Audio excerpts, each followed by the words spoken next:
We are live. We are live, coming at you right in here in the heart of Vegas. AAPEX and SEMA is with us. It is absolutely a fantastic week thus far. I know we're still early in the week. Here just Tuesday. Early for some. I've been here since Saturday. AWDA guys, they come early, they leave early. They're kind of like the uncle at the buffet or uncle at the Christmas party. They just come early and leave. Well, we come with a plan. We execute, and then once the plate is full, the only polite thing to do is Irish exit. Irish exit. And they take the goodies. They take all the goodies. Can't leave without the goodie basket. I'm telling you, the AWDA guys. But I'll tell you what here, a really exciting time for the 2W podcast. Richard Christian Brown, for the listeners and followers that don't know, Richard is an industry expert. Been in the industry 2008. Oh man, he's a goodie but an oldie, oldie but a goodie. And believe it or not, my first job in the industry was working for Richard Brown. Gideon kept me in line. Yes, I don't know about that. I always just had a dumb imagination, man. And that's the thing. Gideon's got an imagination.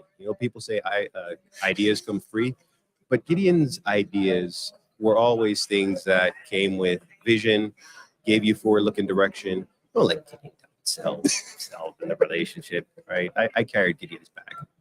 I no, still to this day. It was under, we had a great team. We worked in the tech office together, and everything was e-commerce focused. And still to this day, I have a love for this industry like no other. I don't know why, but I would say my early years in it was with Richard Brown. And honestly, Richard, I know I've never told you this publicly. Maybe I have, but those were some of the best years. They really were. They were awesome years. It was a challenge. It was always a challenge, but it was always with an objective. Right. And I think when you look back at that, I know we're here for industry relationships, but man, to have you on the 2W podcast, which was created this year purely to bring the next level industry talent, just bring it forward in a digital format where people can absorb it, people can see it, people can hear it. It's really awesome to see it evolve, and it's awesome to have you on. Thanks, Gideon. Appreciate that. And one of the things that I want to touch on is you just said team. Everything we did was a collaborative effort, and we're both contributors to that. So our career advancement, the things that our organization, my current organization, your former organization have benefited from, all of those things have been achieved through stout teamwork. I agree. I agree. One of the things that I want to talk about, which I think goes part and parcel with teamwork within this industry, it's a great industry. We're here in Las Vegas for our industry week. What this industry represents matters to everyone. Doesn't matter if you are an activist or if you happen to be an enthusiast. Mobility matters to everyone. And this allows me to talk about right to repair. It's important for everyone listening to this podcast to understand what right to repair means. And some people, they're hearing it for the first time. Some people, they've heard it over and over and over again. I implore everyone to take action on it. It means having options. Not only options for you to take, options for you to select where you want to take your vehicle to, options for you to choose how to have a repair done to your vehicle.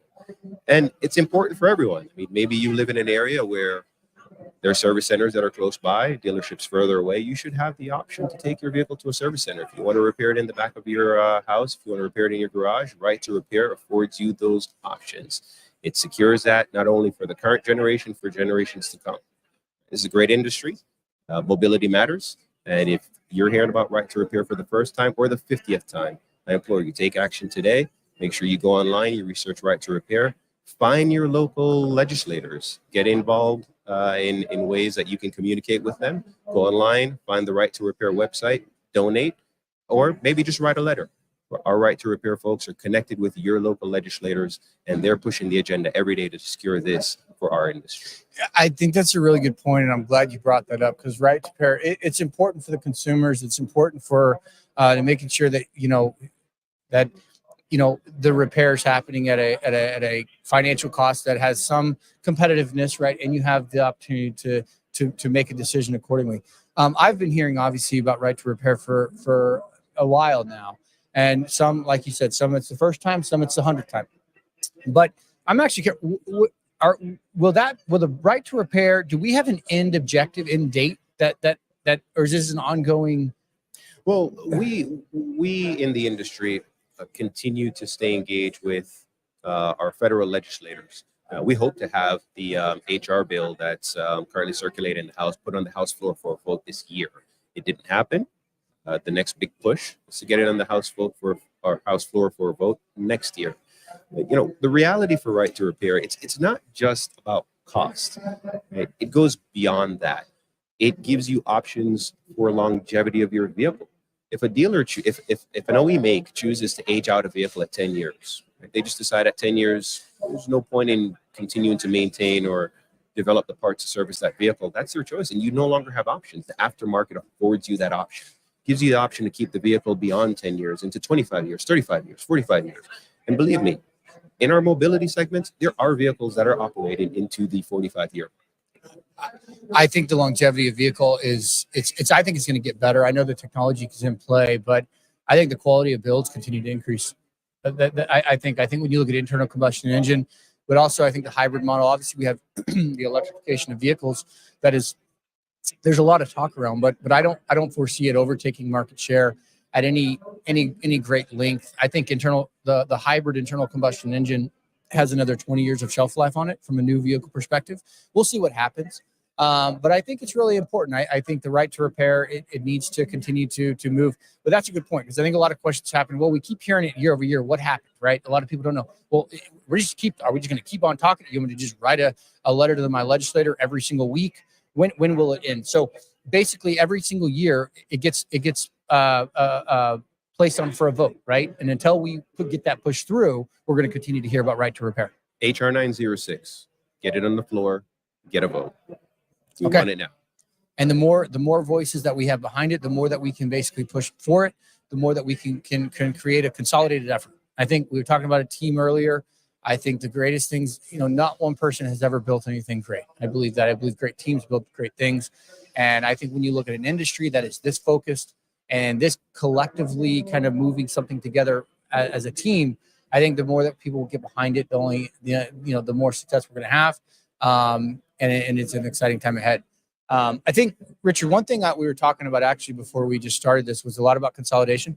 I know you mentioned kind of money on the sidelines. You talked a lot about, that piece. I'd love for you to expand a little bit on it, because I think that's something that maybe listeners potentially are unclear of, or what does that mean?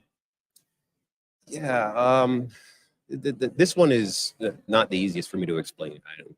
I'm in the automotive industry. I don't come to this industry with a broad financial background. But what I have been seeing over the course of my time in the state of Florida, I can't tell you how many independents used to operate in the state of Florida. That those names no longer exist. Tropical, Sonata, FAD, Parts House, of course, Auto Parts Machines. They've all consolidated under common ownership. Yes. And there's still a fair amount of consolidation happening in this industry today. I believe with firm passion that there are distributors, independents out there that are operating today that would love to hand off their organizations to an operator that has an interest in continuing to run it as an independent. But that notwithstanding, they at some point in their lives of ownership of their organizations, if those people don't present themselves within their organizations, within their families, they want to be able to step away and go enjoy the fruit of their labor over time. And I think this is what has driven a fair amount of consolidation that we're seeing. Yeah, okay, I agree with you there. Of course, right? Because you look at it, I mean, we used to work together. Parts House was an example, right? They were an independent, and they had a great presence in the Southeast, and obviously there was an acquisition there through consolidation. My kind of question though is that good for our industry? Or is it consolidated? Do we want five, kind of like the big five, right? Or the big three, I'm sorry. Well, I'm going to qualify my answer with it's not necessarily good or bad. Yeah. It's what's happening. It's the reality. And for sure, as this consolidation continues to happen within our industry, it creates some opportunity. The degree of opportunity, it's not always known at the forefront, but it does create some opportunities for distributors that may not have had the opportunity to have deepened inventory investments to service the entirety of their communities to have these inventory investments and service a broader sector within the space that they operate. It also gives opportunities for additional store development footprint. It creates jobs. So it's neither good nor bad. It's just what's happening. Yeah. Well, and that kind of because I've always been intrigued by that. I think we're seeing it across the board, consolidation happen, right? And the ownership of a smaller distribution point. Obviously, they're looking for an exit strategy. There's always a sale price on everything. But what I find interesting is, how do you think that will evolve where we move our e-commerce operations? E-commerce is a big part of what we do. The digital piece in our business, I've seen it exponentially get bigger every single year since I've been in the industry. I think it's only going to continue to grow. How do you kind of see the parts commerce and what that opportunity looks like, and how we reshape the industry for the next 20 years with technology we know is coming left and right? Great question. As I said, consolidation gives opportunities for more resources to be deployed. And with those resources, you've seen a lot of organizations shaping up their e-commerce support.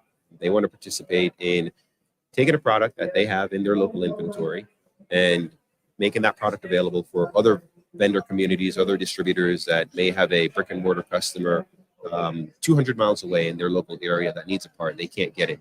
But through a program like Revolution Parts, they can tap into another distributor's inventory and acquire that product and service their customer in a way that demonstrates service reliability and product availability. That's just one aspect of e-commerce. Right. Other aspects of e-commerce engagement include the growth of the DIFM sector, 100%. where we're drop shipping parts to a local installer or a service center. And that service center is a service center that we as a distributor have a relationship with. Customer is able to go directly through that service center to find our products, order products, bring their vehicle in, and the parts and the parts available for their vehicle to be serviced on the spot. So, Richard, we go way back. And we always were debating, which I always actually love. Actually, I miss our old conversations, man. They were always very intriguing to me. And I enjoyed them. Slept since. Not me. No, I miss them, Gideon. I miss them. What do you think I'm here? I just love talking about it. And we would talk about so many great things. And, we would always get in here and whiteboard kind of what we thought the future was, and we would debate it. It was awesome, a healthy debate. We would debate it. We would work through it. And I just believe that the industry is kind of moving in such in a way that, distribution is the pillar behind everything we do, right? Because they meet every type of customer. They not only meet the small repair shop that does $500,000 a year, but they meet the dealership, the jobber network. And then you also look at the e-commerce developments. I think we're already seeing a shift in how manufacturers are looking at commerce solutions, right? Not the old, we're only going to sell into distribution and we don't care. That's it. No, they're taking a more keen interest in, how do I move the needle for you, right? How do I move more of my product through your distribution point, put more profit and we can remove margin erosion, put more dollars in your pocket. We're seeing that not only with manufacturers, but part sellers in general. I think you're going to continue to see a path that removes that friction from manufacturer to distribution, and then also the part seller. I love the industry, and I only want to see it move forward in the best way possible, the most effective, whether it benefits me or not. I really don't care about that. But I believe that the goodwill and the good work that we do every day, whether people see it or not, I believe that the outcome will be a better industry when I retire, when you retire. And that to me is probably the most exciting part of I think what we do professionally, personally. Well, I wholeheartedly agree. And it's incumbent upon us to make sure that we hand over a better industry for the generation of tomorrow, not only from the servicing sector, but also the product availability sector. So, Gideon. We have to. Yeah, it's our duty, man. It is. It's our 100%. Duty. Well, I'll tell you what, Richard, I thank you for stopping by. Thanks for having me. As I said, man, although I've slept since, I do have missed this. This is why I'm here. Love it. I'm energized. My takeaway from this is I probably need another year before I have this kind of conversation with Gideon again. We're going to do it, though. But we're probably going to meet up in a couple of days. We're going to do it. No, I thank you for stopping by. I'm honored, actually, that you're here and that we got a chance to come on. We created the 2W podcast about a year ago with the objective of improving the industry and bringing on leaderships and leadership voices. I love understanding why people kind of think of a certain way or why they believe that's the future, because they have a reason, and that's why we're here. And so, Richard, it's an honor. You're one of the great, not only friends and colleagues and mentors to myself, but we're going to do this again. I agree. Likewise, I've learned as much from you, Gideon. Thanks for having me. You got it. RCB, the Parts House XL Parts. He's absolutely a visionary. If you're not sure, email him every day. If he doesn't respond, he will respond. I promise you that. Or just bang down his LinkedIn profile. He's awesome. He has so much knowledge and so much information to provide our industry. As always, it is an honor to be here. This is 2W Podcast. We are the voice of the industry.